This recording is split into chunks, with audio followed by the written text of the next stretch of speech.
Ladies and gentlemen, yet another set of Cosmonarchy replays for your consumption. We have 3 games today. It's going to be a set of matches between HitEmUp and Krankendau. We go to Paradise, then Frosted Forest, and then Dyadic Shore. Check it out. And, Krankendau is the homie. He is over here in the bottom right as our maroon Zerg.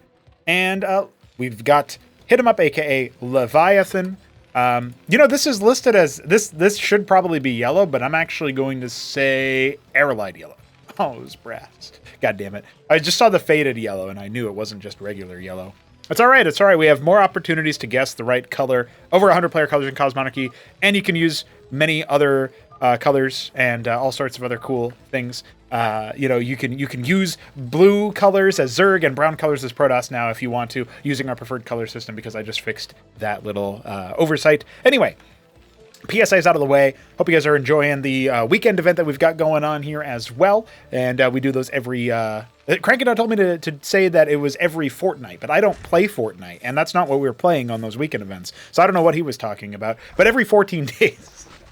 Every 2 weeks, we have those events. So if you missed this one, you're like, oh, damn, I really wanted to see that one in action. Well, our next one will be on the 25th of January, so you can mark your calendars down. Now, that being said, Krankendau's a real homie.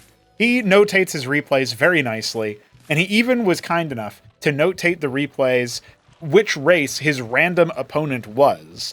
Because obviously HitEmUp does play random, or he plays multiple races. Maybe he selects it in the lobby. He tells you what race he's playing, so it doesn't really matter. This is a rare case where we get to cast HitEmUp, because HitEmUp just decides to never publish any of his replays, even though he knows that we use him for clout on the internet and get hundreds, maybe even thousands of views with him and his likeness. Of course, HitEmUp also AKAs as Leviathan. He's been playing for a good while in Starcraft 1, Starcraft 2, and a little bit of mod stuff elsewhere. I think he might have played Starbow. He was definitely talking about playing one of the more popular Starcraft 2 sort of mod packs there, or custom game rule sets or whatever. They just call them mods because even though they're not actually mod, it's a whole weird semantics thing. It's fine to just call them a mod, I think, colloquially. So...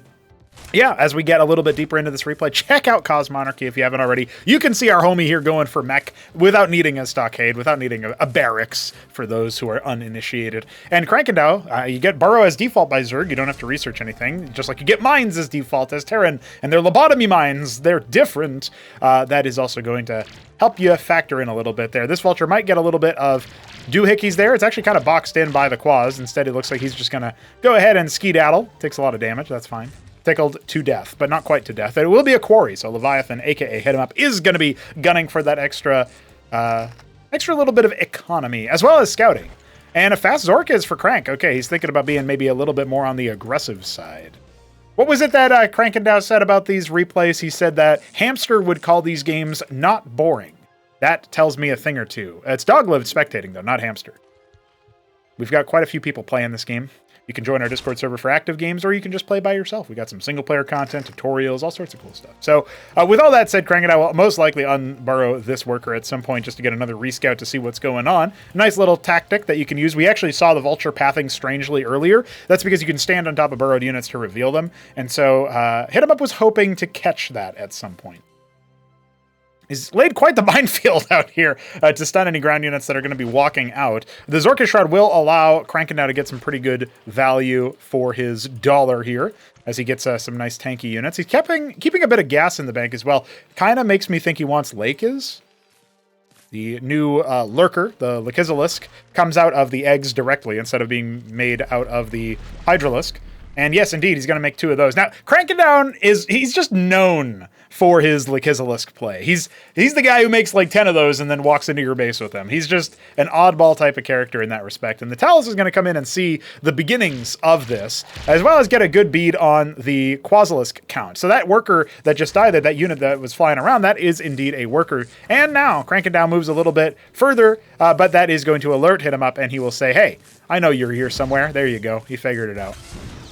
So, the worker does get deep enough to see that there was a Palladium starting and a 3rd Fulcrum as well. He doesn't see whether or not there was an expansion, but he can be reasonably sure that, based on what he scouted there, that there's nothing too crazy. There is a worry that maybe a star pad was being made further away from the rally point and the ramp, And so that is something that he's going to have to watch out for. It felt like maybe HitEmUp could have actually focused down some of the Lakes there with his vultures, but he gets one salvo off and then has to back up. Doesn't want a chance running into the Quaz or anything of the sort. And it looks like he will not be able to slow down Crank's assessment, his ascension up the economic ladder as he goes ahead and drops his hatch. But we can see that despite, having that low, expansion only now coming online, HitEmUp actually has a much higher worker count. Krankendau did just spike up a little bit. The nature of Zerg with their larva is that they can do that. He's got his Ovoleth to detect the lobotomy mines, and he will, of course, be kind of brawled here. I do love that HitEmUp is actually protecting the assets that he has here and kind of fighting over the mines, making you pick. It kind of reminds me, terminology-wise, we would call this the same thing as like when you're guarding your creeps in a MOBA, where you're playing, say, mid lane in one of those MOBAs like Dota or, they call it something different, I think, and they're like position 1 or whatever, depending on how many resources you're being funneled into. But, Dota, League, anything like that, you're trying to do some creep scoring. You're trying to do some CSing, as they call it. And as you're doing that, you're also trying to avoid taking damage. And basically, HitEmUp is making sure that if you're going to clear those mines, you're going to take some damage. So I do like that little bit here. We are getting up to that very critical Lakizalisk count, and the Hatrosk is almost complete as well. So I do like what we're seeing there. Looks to me like the Star Pad coming online here for an Antseal. It will definitely help detect those Lakizalisks. And I feel like the minefield is still strong enough here that, Krankendau is going to be, sitting in wait for a moment. And this is going to give HitEmUp that economic tempo, that overall tempo, I think, to moving forward and trying some things out. So very cool stuff there. Antseal halfway complete. I do wonder what HitEmUp is going to be doing. He does have the quadruple worker queue, and he's been pumping out lots of Talos, lots of Masons, and is now switching into Bio. Okay, so for Stockade. Now, one of the things that it lets you switch into different technology a little bit easier in Cosmonarchy by comparison to StarCraft 1 or StarCraft 2 is that there are no upgrades in the game, and that includes those granular upgrades that you get when you are doing something like just +1 weapons or +1 armor. And so those incremental upgrades that kind of make it so that it's less attractive to be moving further up into, you say you get +2 in vehicle, weapons, and armor, and then all of a sudden you want to go for a set of upgrades, you want to switch to bio or something for whatever reason. Well, now you don't have your bio upgrade, so your bio units are way less effective. And so as a result of that, I think it shows you that, this is a lot more versatile. We're getting into 7 minutes into the game and the switch is happening where we're going to see a lot of bio. We are going to still see vultures, still see, blackjacks being made, a couple of other odds and ends here. I do love the insurance policy madrigal here in case there's an air switch. And a third base being taken by Krankendau now that he's broken the contain. He also has killed a Talos scout that goes over there. But that did give HitEmUp a nice blanket understanding of what was going on behind the scenes. And that is no change from what was previously being made. So I do think that HitEmUp is going to be feeling pretty confident from his position. He might have to cede ground a little bit here as the vultures skedaddle out. Now, the Ovoleth was brought over here, but, there wasn't that many mines, so it's not really too much of a concern here. A lot of Harakans being made. Talos is building the Ministry on location. We'll see if Krankendau even bothers to check. And it looks like he's kind of posturing as if he will. And as soon as he sees the Talos rallied over and the Mason as well, it does feel like he should do that check. But instead, he's setting up for the dive. Remember, the Antseals are here to detect, and that Madrigal is definitely going to help things out. Just an absolute explosion of those stunning mines, just stunning even the air units as well with their splash radius. The Phalanxes are being torn up, but there's enough of a spread here that those Lakizalisks are not going to be as efficient as what Krankendau was looking for. So as bloody as that battle was, and we even get to see Arbuz Budesh's new fancy Phalanx corpse as a result, what happens there? Krankendau trades his army down. Usually that's pretty good for Zerg, but at this point, HitEmUp is growing in power, not falling down. He's adding 3 Covenants and a Vestry. He's going to add more Stockades as well. 3 more, maybe a 4th as well at some point. We'll see. And as his add-ons finish up, a nice little flurry of cool, epic sound effects that really add to the immersion. IMO, TBH, is, there it is, the third base coming online here for our Leviathan, who is sleeping no longer, waking into a strange new world. The Blackjacks are going to go ahead and control the upper quadrant of the map. They're being dispatched to those likely bases where HitEmUp isn't silly. He knows, okay, you probably tried to take some expansions in the meanwhile. And yeah, he just converges right into this position. That is going to be a canceled hatch. And we're going to see what Krankendau can do to stop him. Hopefully he can cancel that. Oh, he doesn't cancel it. I was going to say hopefully he can cancel and burrow. But I do like that HitEmUp even sent a couple of units down here to slow the reinforcements. He can maybe try to bleed Krankendau's units a little bit here with some well-placed Blackjacks. Maybe he can pick like a couple of Lakers or something like that, right? Instead, it looks like he wants to try to focus down the Gorgs. That doesn't really work out for him too well. Beside it, halfway complete with a 4th base that will float into position around 9 o'clock. We're going to see Eidolons. We're going to see Achmeds, of course, the Hurakan. We are definitely going to see some healing out of that one stockade with a Vestry add-on. And so, yeah, I would love to see what happens where, you know, HitEmUp, I don't think he's ever done this before. I've seen Top Ramen definitely do it. You can self-destruct the add-ons, and it just, it doesn't refund them or anything, but it does give you the, you know, like the ability to build a different add-on at some point, right? Maybe we'll look into, that could be a neat little timing thing if it gave you a refund. Because it already slows you down, right? So maybe you don't need to worry too much about anything else. Now, the Antseals are out here. The Eidolons are definitely going to be a scary prospect. The Lakers count is enormous, right? And if they can burrow fast enough, you can absolutely see this whole army go up in smoke. Well, go up in blood? Anyway, it's a lot. And Hydrathen is on the way here for Krankendau. It looks like he's going to consolidate his tier 2 position. He's building a lot of anti-drop static defense. And look at how many Lakers are popping before they can even get close. That is basically the whole southern flank of Lake is taken out, and only one Phalanx does make that a second one, has gone down. Now the dive comes in, the Zoryus speeding up everything as they approach, and that's going to wipe all of the Phalanxes. The artillery going to need to be remade here by HitEmUp.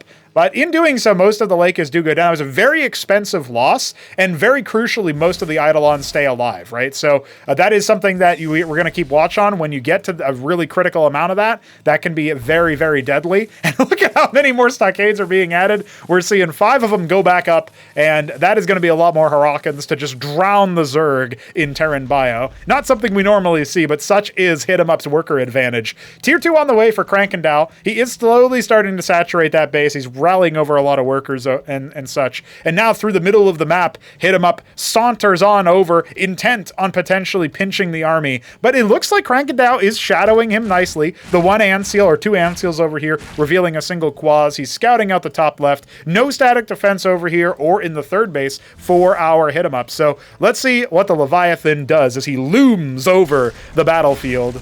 Some static defense starting to come up over here. The Lakers are in a nice little position there. They are going to start shredding some of that bio. The Clerics will help out a little bit, but not by a crazy amount. Now, coming in for a flank, this is most of HitEmUp's army. He does have another set of forces coming out as well. They are slowly picking apart some of the units on the flank, but for the most part, they will be summarily executed and overwhelmed. Those Antseals could definitely be pulled back for a little bit of extra breathing room there, but it looks like they will not be just yet, if at all. And so, yeah, at the same time, that was the most of Krankendau's forces. He is going to have to scramble to see if he can defend this position. A couple of his Lake is going down immediately. Remember, he's got one of them burrowed somewhere. No, it looks like he might have unburrowed them. And that is going to be a very, very deadly mistake, it feels like. Now Krankendau scrambling to try to defend this position as the Remax comes out for HitEmUp. Remember how many Achmeds he can make at once. He's making 11 at a time. The Gorgakors are going to be brought down nice and fast. The Lake is getting a good burrow off. Those are some deadly spines. And the Zoryus to cover their retreat. There's only one left. It dies. That is it for the Lakers. Can these ensnared bio units hold the line versus nothing but tank? Nothing but HP chonk, the meat grinder. It looks like it's more than enough. Although the Antseals come in for reinforcements, might shield some of those units for a little bit longer. And now the armor rend from the Hurakan, the fire rending that armor, that's going to really help things out. Look at the worker transfer, the battle workers maybe getting into what those Lake is, end up burrowing indeed. And in the meanwhile, by the way, we haven't looked at HitEmUp's base, but he's got tier 2. He's making captaincies. He's scaling up the tech tree. And so too is Krankendau as he goes for his Teth Vith Swamp. He wants to maybe grab some Tetzoricors for a meteor frontline, maybe some Viths to deal with the Antseals. It feels like a puzzling choice. Let's see what he's cooking up. No stim on those Maverick. Never mind. I stand corrected, but obviously Ensnare definitely going to slow them down a little bit. Hurakans are not ideal versus Lakers, but at these numbers, it's so expensive. It's so cost efficient in favor of our Terran player. Still hasn't really been able to punish those high ground Lakers. One of them finally getting shellacked. Another phalanx on the way, as well as a whole host of additional units. Big worker transfer to the top left. They're going to distance mine, it looks like, as HitEmUp has just been slamming out the workers, making the things, pushing the buttons. Apostles are coming out, and that is GG. Krankendau could not stay alive enough. Well, you know, normally that's the kind of game that I wouldn't feel too bad about publishing by itself, and yet we've got 2 more replays to look through. So I think we're going to go ahead and do, one more. Usually these Krankendau games end up being like a 2-parter in that sense. So we'll do one more, and then we'll come to that last game in a second video. So stay tuned, grab your ass. We're going straight into game number 2. And we are live. Wait, I didn't update the overlay. All right, we are live for real this time with part 2. Krankendau is in the bottom left. It doesn't look like he is his usual maroon self. In fact, he appears to be mahogany or maybe chestnut. I'll say, because the last time I guessed it was mahogany, and I guessed chestnut. I'm going to say it's mahogany. There we go. All right, we got it, boys. We got it. And HitEmUp is up here as Protoss in the yellow color in the top right. So this is Frosted Forest. It's a relatively new map, and you can see why it's called that, because it has a ton of tree sprites everywhere. I do think that visually the map is a bit of a, well, let's just say there's a lot of trees everywhere, and they don't always fit the exact place where they're put. But this is an interesting position here where HitEmUp must have played on this map before, because he's going to go ahead for a wall. And this does look like it's a tight wall. I don't think Zets can fit through this gap here between the pylon and the gateway. And then, yeah, he can just station some units over here, maybe make a second pylon or something. So we'll see what ends up happening there, because that could lead into a fast expo. We haven't seen HitEmUp's Protoss in a little bit. So it's nice to see that again. Whoa, what's going on over here, Bitty B? Of course it's a Bitty B map. I don't say that because of the tiles. I say that because of the sprite count. He told me to say that because of the sprite count. So, as we get deeper into this series, remember, we do have one more after this. That'll be in a separate video, a 2-parter even. As usual with the Crank games. Mostly because I don't have all day to cast and record in one session, so we'll do it in a second sitting. But yeah, it looks like it'll be a gateway expansion here for HitEmUp. Very nice, very interesting. I mean, he's going to get over here. He hasn't scouted the Zets coming in just yet, so he knows it's not a 6 pool, right? And it looks like his scribe will see no expansion, drops his Nexus. He might pop in for a scout to see that it is a Kagrant pool, Larvos Kagrant. So that's pretty fast tempo when it comes to getting up to the mid-game. He's definitely going to need a few Zealots. But Zealots did get buffed recently in terms of their HP. And we got Jimmy leaving because of lag. I saw Hamster was there. DZ Heps. I don't know who that is. That might have... No, I have no idea. I don't know.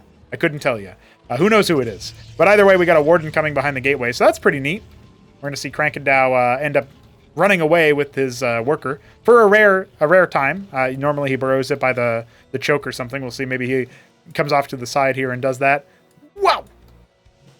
You know, if they were trying to make these unbuildable, there was a way to do that without that tile. But as we get further in, I haven't actually seen this map yet, so this is kind of interesting. There were a bunch of... This might have been before some changes to the map as well. Always check in your personal map directory for Cosmonarchy if you see some updates to a map, because Bitty B does update them fairly frequently, I should say. The Zealot might actually try to gun down that worker. No, he doesn't want to slash him. He's a pacifist Zealot for now. Looks like the scribe is off to the side here behind the worker line. Do we have any units coming? Okay, 4 pairs of Zets. So plenty of units to deal with the Zealot. Oh no. Well, the scout does confirm Hydrith, so going to be a different look than the previous game. A Grand Library is the second production structure for HitEmUp, and he's just going to see if he can saunter on away. See what he can do. Trying to make use of that flash shielding so he doesn't get hit too hard as he continues to buy time and move the workers in the wrong, or the Zets in the wrong direction. He's going to try to, SC1 style wall himself in. Unfortunately, 3 Zets could still make surface area there. I think maybe if he had moved slightly to the south, that would have worked. As you can see, they can even slip through there. It's kind of funny. And so, yeah. The Matrix is coming down. We got 3 Zealots over here. Grand Library about halfway complete. I don't think that the Zets alone are going to be enough to do too much there. The Scribe is going to see the hatch. That's nice there for HitEmUp to see that this isn't like an all-in one base kind of thing from the Zerg player. I think Zerg are probably the hardest to intuit when piloted craftily by, cheeky Zerg players. Definitely some of the more difficult ones to deal with. So you do want active scouting a lot of the time. Grand Library finished up earlier. It's a Cantavis! We love Cantavis. We love that Psystorm.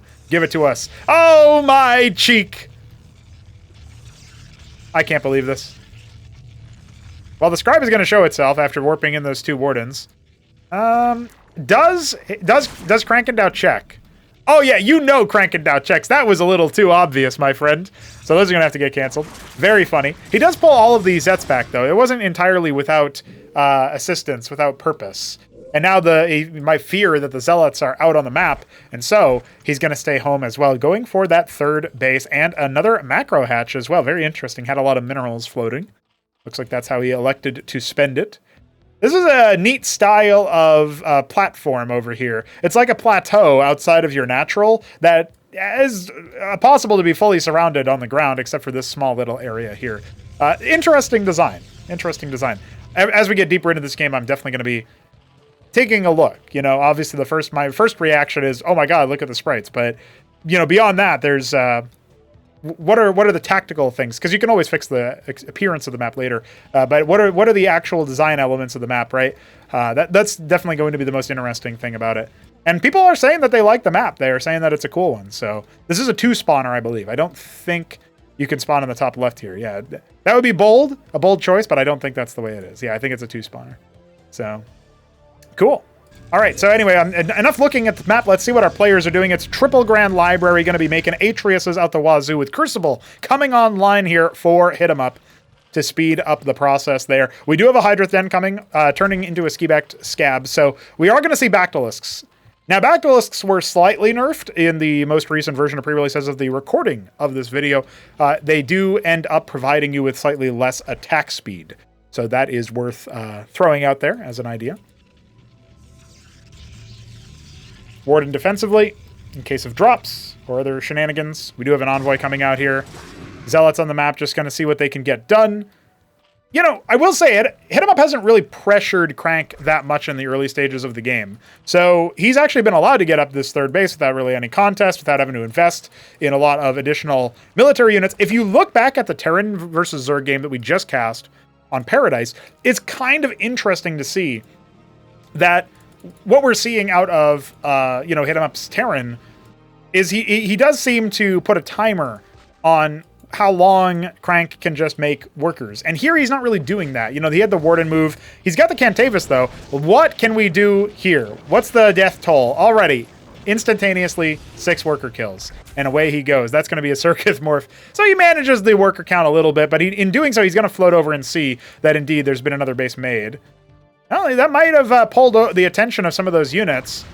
Yeah, he's going to come back and see if he can storm there. That's going to cause a couple of dead workers, I think. No, actually, he manages to get away. But in come a group of Zealots. They're going to make short work of that Circuit and see what more they can do. I do love the little drop play here. HitEmUp back at his home is indeed making a bunch of Amaranths, and it looks like he's going to go after a couple of workers. In the meantime, he's killed the Circuit there, and the worker drill is coming out here to see what it can do. Looks like the Bactyls will clean that up. By the way, at the same time, once again clearing out and forcing the workers to evacuate. Looks like that's going to be enough for that Cantavis. For now, the Hydra's almost got it, and a Scribe is moving to the bottom right, but a Zeth is there to catch it, so no hidden expansion jutsu from HitEmUp here. Expand them up. That's what I'm saying. You know, it wasn't terrible harassment. You can already tell, though, if those were Amaranths, man, that would have been so difficult to clean up, but the Zealots end up getting taken care of by the Bacts pretty easily. Which, by the way, the army has not been reduced in size at all for Crank. It's actually grown, and now he's trying to reconstitute his economics. He never resatted his gas in the main, which is potentially a problem, but he does have a pretty considerable worker lead over HitEmUp, who is only now taking his 3rd base much later than maybe you would want. Envoy with the Cantavis leading the charge. A bold choice, considering what we're potentially about to see. The Circuit's not yet ready. Amaranths are going to dive in and try to restore their shields. There's a good storm onto a lot of the back line. Krankendau is going to have to pull his forces back. A second Cantavis with the army is going to layer that damage back on top. Now, storms do deal damage to structures, and they do also stack a little bit. So we are going to need to see, even though it does less DPS than StarCraft 1 Storm, you can do it a little bit more liberally. And you're seeing that Krankendau, if he had a flanking force to deal with these Amaranths and Atriuses, that would be absolutely lovely. As of right now, though, he's likely to lose a lot of his workers. His Bactylisks did not focus down the Cantavis when they had the opportunity. And so, HitEmUp has mostly been able to just kind of brawl forward. Now remember, all of that aside, HitEmUp is even with Krankendau's worker count, despite the damage and despite the brawls. He also still has his Cantavis in a deadly position. What is Krankendau going to do next? Looks like still a couple of units patrolling around. This Cantavis is going to be unsummarily executed, but there is a drop incoming to this position. Doesn't look like he can unload without getting shot by the circuit. No, he found the spot. It's almost immediately going to be pulled away, though, so there is that. Maybe the Envoy will look to scoot over here and see what it can accomplish. It might just float in the dead space for now, like a StarCraft 2 unit. That would be pretty funny. Pretty amusing, but no, it's just going to leave. A couple of extra static defense bits and bobs added to that third base. Oh, look at that. He was trying to use the low ground. That's like an anti-benefit because the Hydras can shoot the Cantavis from the high ground with a little bit more range. So, okay, I was trying to comprehend what happened here with the expansions. So, HitEmUp took this base's corollary on the other side, whereas Crank took this base's corollary on the other side. That's kind of interesting. Another hatch happening here. That's going to be the 6th hatch, I think? No, 7th, plus the 2 Larvas. So 9 larvae every 14 seconds. Very, very good there. A Solarian coming, a second Argosy. So that is going to be the tech of choice for HitEmUp. He's continuing to try to storm things, see what little cheeky damage he can maybe accomplish. The Azeracors are going to kind of shove that Envoy off and say, hey, get lost. Bactylisks coming out. I don't know if really Krankendau has anything that will counter the Solarian, right? Like, Stewards have armor, Solarians have armor. Bactylisks are really bad versus armored targets. So we're just going to have to see how that one fares. Maybe Azeracors could help versus the Stewards a little bit. They also have no armor pen, though. So I think the Steward has like 4 armor or 3 armor or something like that. So yeah, basically the Azeracor will be doing a pretty minimal amount of damage. Has scouted out that there's going to be an expansion attempt taken at the 6 o'clock position. There's another storm. Should be good for a couple of worker kills here. It's juicy, and now Krankendau is down in workers somehow. I'm not quite sure how that happened. I guess he just never made any for a while. Now we're seeing the hatch come out. Okay, 4th base coming online for HitEmUp. That is scouted by this Ovoleth, which was never actually taken out by those Atriuses. Might be something HitEmUp wants to do sooner rather than later, so he doesn't give away the plan, as that Ovoleth is pretty damn close to scouting his Argosies, right? And when you detect things in this, right? When you detect an Argosy, you're going to be able to see what it's making, right? When you detect a production structure, that's something that you can do. This one Cantavis is showing so much and delaying the Zerg's retreat all by himself, but he's the bouncer that has no gun and no training in martial arts. He's just like, yo, get out, get lost. And it looks like now he's the one who's going to get lost. He's softened him up, you know, doing a little bit of damage. They just never quite finished the job. I can't believe he's still alive, actually. Could still conceivably do some things. Okay, well, the Amaranths are going to come alive in this fight, and so too are the Solarians. We got, what, 19 Amaranths? Are they going to possibly be broken as the Stewards are alive, are aloft?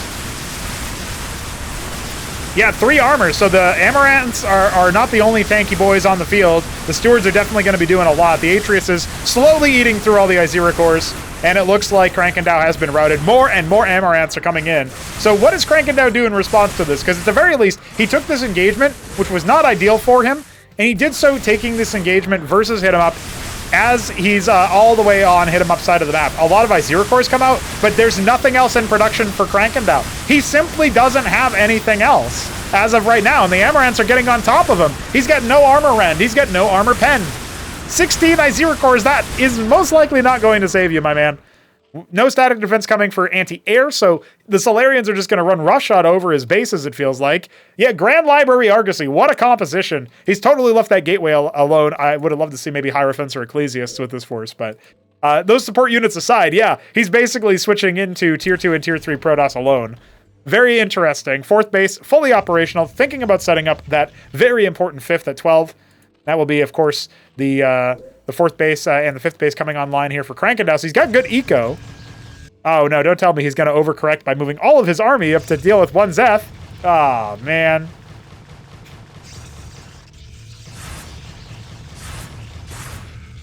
Well, he did so. His witness has spotted the ground army. It's still going to be moving through there. He's probably paying attention. I can't. Tavis is still alive. My God, man. How much damage? 4,000 damage. Unbelievable. Tier 2 now on the way for Krankendau. We saw him get it up and running in the last game, but he wasn't really able to do anything with it. He started to make the Tethvith Swamp, but he didn't have anything else coming, it didn't look like. I was surprised to not see some Lyrilisks there. What's really funny is that when you slightly nerf any unit, people often just are like, all right, well, time to not bother with that. And then they just leave the unit. They never come back to it. And then it takes like a while before they start experimenting with it again. So I guess that's what's going to happen with the Lyrilisk. It was owning, absolutely wrecking face, and I reduced its weapon range, and then people are like, oh, that's it, useless unit. It's like, nah, dude, they're so fast. Anyway, we'll see what Krankendau wants over here, as his tier 2 is nearly complete. He is going to have to scramble to defend the 6 o'clock position. The static defense is not actually mutating. Now it is. We'll see if the Izira Course can stall enough. It looks like HitEmUp is kind of boxing his army into a position right now. He's going to have to decide whether he takes this engagement or moves in further. He's got so many Solarians. What is coming online over here? It's all anti-surface defense. Where's the anti-air? 8 Solarians are up and running here, and the Amaranths do not die unless focused down by superior numbers of things like Lakes, Lyrilisks, something like that. Looks like the back of the force is going to get flanked over here. The Hatch is dead. The Solarians are just going to march on imperiously. The Amaranths are going to take ages to be brought down, as the static defense is going to once again fall. I would love to see these Solarians focus down things like perhaps this tier 2 tech node. Ah, I see you've made an Iral Iris. I will end it. Bye. And that's GG. Okay. All right, boys. We'll be back with game 3 in this series another time, probably tomorrow. So why don't you subscribe? And in fact, you got some money kicking around. I don't know who does at the beginning of a new year, but if you do, why not send us some of that over on the Coffee page? It helps support development of the project and bring us more exciting things like what you just saw. Shout out to Biddy B for the map, and of course, HitEmUp and Crank for playing. Join us for game 3. Right after this, I guess. Yeah, go straight into it tomorrow. See you then.